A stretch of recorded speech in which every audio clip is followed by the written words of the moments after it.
کہنے لگا میں روپ بدلوں گا، اگر آپ پہچان نہ سکے تو میں انعام لوں گا۔ آپ نے فرمایا میں کوئی ایسے ویسا بادشاہ نہیں، کہا مجھے دھوکہ دینا مشکل ہے، کہا نہیں میں روپ بدلوں گا۔ حضرت اورنگزیب عالمگیر بڑے نیک بادشاہ گزرے، بڑے پرہیزگار آدمی، وہ بے روپیہ کہنے لگا میں روپ بدلوں گا، آپ نہیں پہچان سکیں گے۔ فرمایا چل جتنا تیرے اندر زور ہے لگا لے۔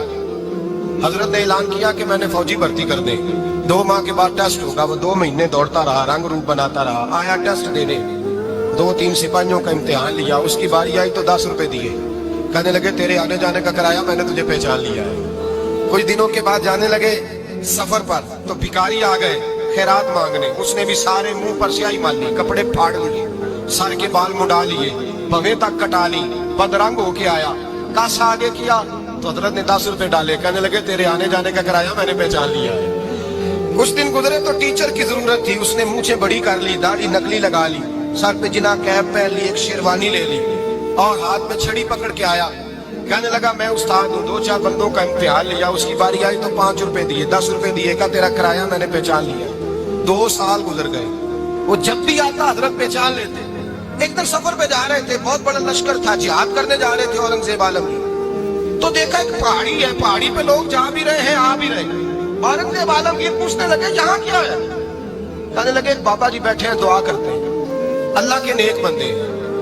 اورنگزیب کہنے لگے یار پرانے لوگ سارے ہی اللہ والوں کو مانتے ہیں، یہ بھی مصیبت آئی ہے جتنی نہیں آئی ہے، سارے لوگ ہی مانتے ہیں۔ کہنے لگے ذرا میں دعا نہ کرا لوں، اچھے کام جا رہا ہوں۔ اورنگزیب بادشاہ تھے، بادشاہ لوگ نازک مزاج ہوتے ہیں، گھوڑے سے اترے، بڑی مشکل سے پہاڑی پہ چڑھے، اوپر گئے تو لائن لگی ہے، بابا جی غار میں بیٹھے، کہنے لگے میں نے ملنا ہے، میں اورنگزیب ہوں۔ انہوں نے کہا ہمارا بابا اس طرح کا پیر نہیں کہ امیر آئے تو رنگ اور ہو، غریب آئے تو اور ہو، یہاں اگر ملنا ہے تو لائن میں لگ جاؤ، سب ایک جیسے۔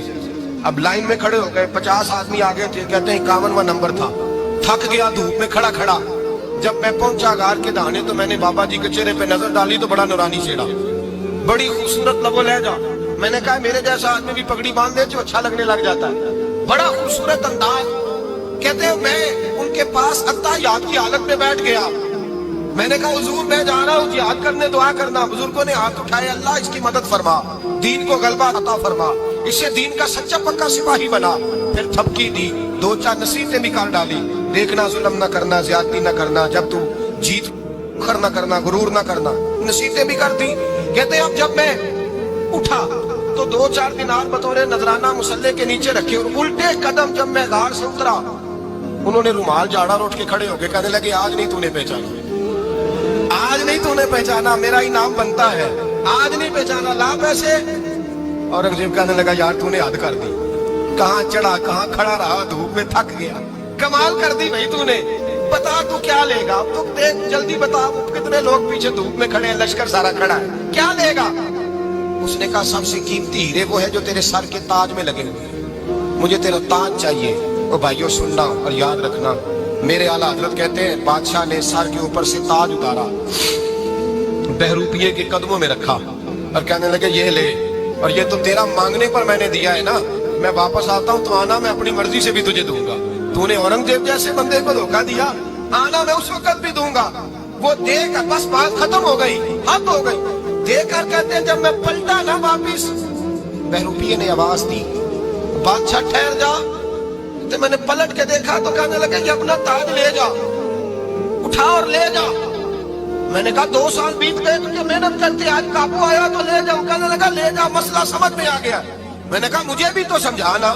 کہتے ہیں وہ پھوٹ پھوٹ کے رویا، اس کی آنکھیں برس پڑی، سیلاب کی طرح آنسو بہ نکلے، تڑپا، اور لوگ کہنے لگا بادشاہ میں نے جھوٹ موٹ رسول اللہ کی غلامی اختیار کی تھی، جھوٹ موٹ کی داڑھی، جھوٹ موٹ کی پگڑی، جھوٹ موٹ کا فقر، میں نے جھوٹ موٹ نبی پاک کا لباس پہنا ہے، تو تیرے جیسے بادشاہوں کے تاج میرے قدموں میں آ گئے ہیں، اگر میں سچ مچ رسول اللہ کا غلام بنوں گا تو اللہ کیا کچھ عطا فرمائے، نہ کتنی نعمتوں سے نوازے۔ میرے حالت کیا فرماتے ہیں؟ اعلیٰ حضرت فرماتے ہیں فرشتے بھی کرتے ہیں تعظیم میری۔ کون جی؟ اللہ ایسا عقیدہ بھی کم ملے گا جو بریلی کے امام کا عقیدہ ہے، ایسا بھی کم ہے۔ کہتے ہیں فرشتے بھی کرتے ہیں تعظیم میری، کیوں؟ فرمانے لگے فدا ہو کے ان پر یہ عزت ملی ہے۔